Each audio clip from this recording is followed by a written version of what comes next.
Nako, buti na lang hindi napadala.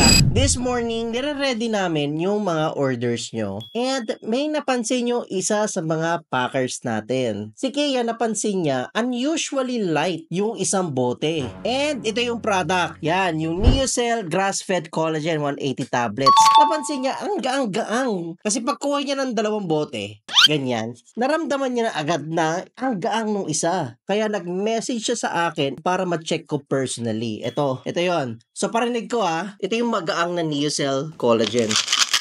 Ayan, tulad niya. Maraming space sa loob. Compared to this one, yung 180 tablets talaga. Ayan Ikokonti lang yung room niya para maalog-alog. So, tingnan natin kung ilan yung actual count niya. Okay, buksan natin at bilangin natin Nabuksan ko na ito at nabilang ko na. Gusto ko lang ipakita din sa inyo kung ilan yung actual count niya. So, lagay natin dito. Yan.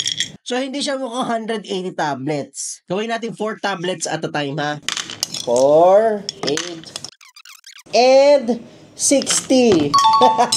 60 laman pero nakalagay dito sa bote 180 tablets. May pumalpak sa factory. So, dito kami sa Clover Alley. Merong nagaganap na quality check. So bago namin ipack ang orders nyo, ini-ensure namin dito na sealed, tama yung expiry date o walang bura. And yung pinaka-importante, tama ba yung laman niya? Hindi naman namin kailangan buksan whether or not tama ba yung laman. Mararamdaman naman namin yan. Katulad nito, ang gaang-gaang niya. Kaya ginawa namin E1. So, dito na siya.